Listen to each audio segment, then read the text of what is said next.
For a seven-time world champion, one of the most iconic drivers in Formula One history, being knocked out in Q1 isn't just a bad day, it's a gut punch. A stark reminder that even legends are not immune to the brutal, unforgiving nature of elite motorsport at Spa-Francorchamps, a circuit where Hamilton has historically performed magic. He instead found himself lost in a cloud of confusion, frustration, and disbelief. And when the dust settled, Hamilton wasn't just out of qualifying, he was left publicly apologizing to Ferrari, calling his exit unacceptable. What went wrong? The answer, unfortunately, is everything. From the very first lap, the weekend was riddled with complications. In SQ1, Hamilton's flying lap was deleted for exceeding track limits at Redellana Place. As treacherous as it is legendary, that single misjudgment forced him into the elimination zone. And unlike the Hamilton of old who could claw his way out of any situation, this time, there was no recovery. Just an early exit, leaving him in disbelief.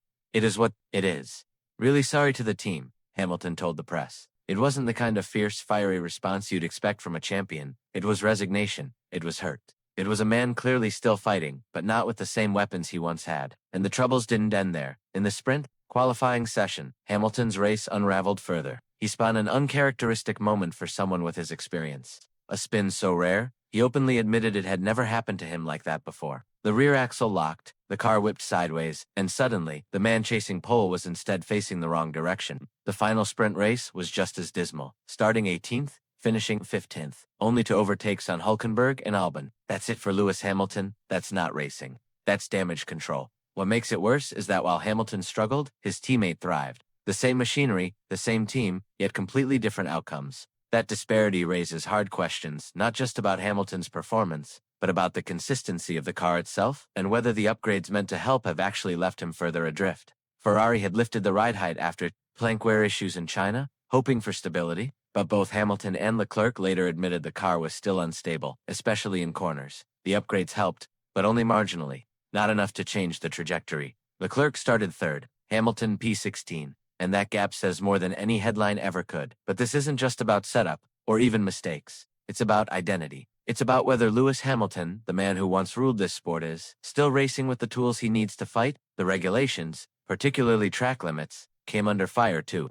Charles Leclerc openly questioned the FIA's consistency after he was penalized for using the same curbs others were driving over freely. If Ferrari's own drivers are confused, imagine how fans feel. The sport's rules aren't just shaping races, they're disrupting them. Still, while Hamilton's qualifying nightmare dominated headlines, Max Verstappen reminded the world why he's the reigning champion. In a tense high-stakes sprint, Verstappen didn't just win, he survived, fending off Oscar Piastri and Lando Norris in a 15-lap chess match that tested every ounce of his skill. Composure and courage. Verstappen took the lead early, overtaking Piastri on lap 1 with surgical precision at turn 5. That move was everything. Without it, the race might have taken a completely different turn. McLaren kept him under constant pressure. One small slip at the final chicane nearly gave Piastri a chance to steal the lead. But Verstappen's mastery of DRS, battery deployment, and low downforce setup helped him keep just enough of an edge. Afterward, Verstappen admitted he had to push beyond his comfort zone. "You're driving over the limit of what you think is possible," he confessed.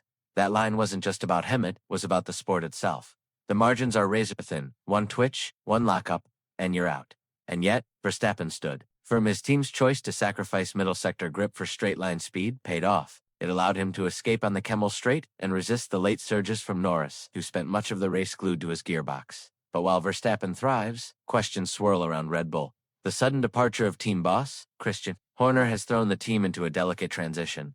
Former Racing Bulls boss Laurent Mekies has stepped in, and for drivers like Yuki Tsunoda, that shift could either make or break his future. Tsunoda, already under pressure after another missed opportunity in sprint qualifying, now faces rising expectations. His reprimand for driving unnecessarily slowly, his narrow Q3 miss, and his overall poor standing in the championship, just 7 points after 10 races, paint a worrying picture. Yet Red Bull's new leadership still believes in him. YUKI is fast. That's not the problem. Consistency is. And if he can string together clean performances and finally receive the upgrades Verstappen enjoys, we may yet see the promise that so many insiders continue to insist is there. Elsewhere, the drama extended into the paddock and pit lanes. Nico Hulkenberg collided with Lance Stroll during a chaotic qualifying lineup. A last-second brake attempt wasn't enough to prevent contact, forcing a nose change mid-session. Although no driver was deemed predominantly at fault, the FIA handed out a reprimand and reminded teams once again how even pre-session moments are governed by strict protocol, And as Spa's high-speed corners and unpredictable weather pushed drivers to their limit,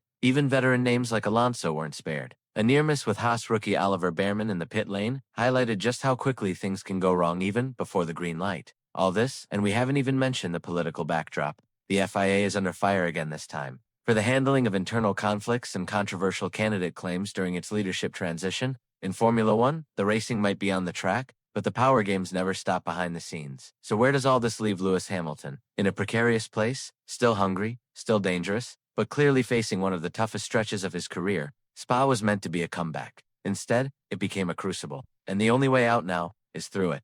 This season has already thrown everything at him: regulations, bad luck, car instability, and teammate comparison. But Hamilton has defied expectations before. And if he does it again, it won't be with raw speed, it'll be with resilience.